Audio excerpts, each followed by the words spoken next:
White house Washington میں عالمی سفارتی تاریخ کا منفرد واقعہ، گھر بلا کر مہمان سے سخت گفتگو، ڈونلڈ ٹرمپ اور زیلنسکی کے درمیان تلخ جملوں کا تبادلہ، امریکی صدر ڈونلڈ ٹرمپ اور یوکرین کے صدر زیلنسکی کے درمیان اوول آفس میں ہونے والی ملاقات بدمزگی میں بدل گئی۔ میڈیا کی موجودگی میں یوکرینی صدر کی امریکی صدر اور نائب صدر سے خوب بحث و تکرار ہوئی۔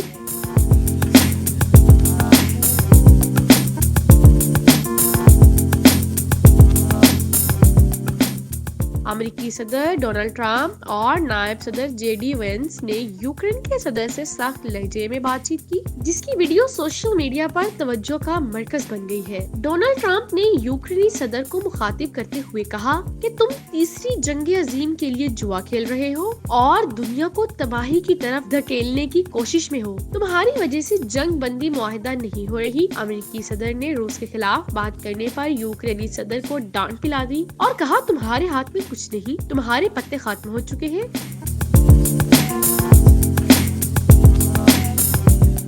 نائب امریکی صدر جے ڈی وینس کا کہنا تھا کہ روس اور یوکرین کے درمیان امن کا راستہ امریکی سفارتی کوششوں سے ہو کر گزرتا ہے۔ یوکرینی صدر نے بتایا کہ روسی صدر کے ساتھ معاہدہ کیا تھا لیکن اس پر عمل نہیں کیا گیا۔ آپ کی سفارتکاری کی بات کر رہے ہیں۔ روس نے 30,000 سے زائد بچوں اور شہریوں کو اغوا کیا، اپنے لوگوں کی واپسی چاہتے ہیں۔ ٹرمپ نے ناگواری کا اظہار کیا اور ٹوکتے ہوئے کہا آپ بہت زیادہ بولتے ہیں، تم ہمیں نہ بتاؤ امریکہ کے لیے کیا بہتر ہے، تم اس پوزیشن میں نہیں کہ امریکہ کو ڈکٹیٹ کر سکو۔ امریکی نائب صدر جے ڈی وینس نے یوکرینی صدر کو کہا کہ تم نے امریکہ کی توہین کی ہے اور امریکی صدر کا احترام نہیں کیا۔ یوکرینی صدر نے کئی بار امریکی صدر کی بات کا جواب دینے کی کوشش کی لیکن انہیں بولنے کا موقع نہ دیا گیا۔ امریکی صدر ٹرمپ کا کہنا تھا کہ یوکرین کی سیکیورٹی ضمانت دینا امریکہ کی نہیں یورپ کی ذمہ داری ہے، چاہتے ہیں یوکرین کے لیے امداد بند نہ کرے۔ ڈونلڈ ٹرمپ نے زیلنسکی سے کہا کہ آپ کا ملک جنگ سے نہیں جیت رہا، اگر آپ کی فوج کے پاس ہمارا دیا ہوا فوجی ساز و سامان نہ ہوتا تو یہ جنگ 2 ہفتوں میں ہی ختم ہو جاتی۔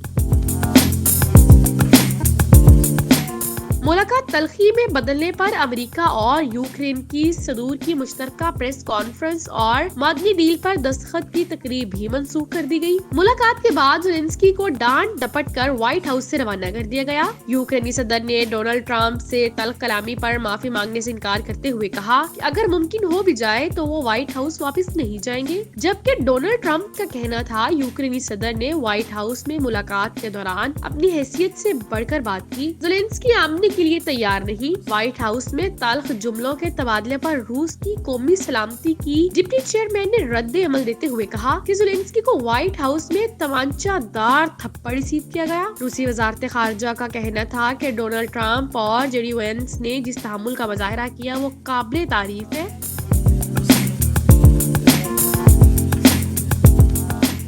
جرمن چانسلر شولز نے یوکرینی صدر کی حمایت کرتے ہوئے کہا کہ یوکرین جرمنی اور یورپ پر انحصار کر سکتا ہے۔ کینیڈا نے کہا کہ ہم یوکرین کی حمایت پر یقین رکھتے ہیں، یوکرین آزادی کی جنگ لڑ رہا ہے۔ اٹلی کے وزیر اعظم نے سربراہی اجلاس کی ضرورت پر زور دیتے ہوئے کہا کہ یوکرین سمیت دیگر چیلنجز سے نمٹنے کے لیے سربراہی اجلاس ہونا چاہیے۔ وائٹ ہاؤس ملاقات کے دوران امریکی صحافیوں نے بھی یوکرینی صدر زیلنسکی سے ناروا رویہ اپنایا۔ ڈونلڈ ٹرمپ کے حمایتی صحافی یوکرینی صدر سے سوال کیا کیا آپ امریکہ کے صدارتی آفس آئے ہیں؟ اچھا لباس کیوں نہیں پہنا؟ یوکرین کے صدر نے امریکی صحافی کو جواب دیتے ہوئے کہا کہ وہ اس وقت سوٹ پہنیں گے جب جنگ ختم ہو جائے گی۔ جو انہوں نے سوٹ پہنا ہے ہو سکتا ہے آپ کے لباس سے بہتر ہو یا سستا ہو، انہیں علم نہیں۔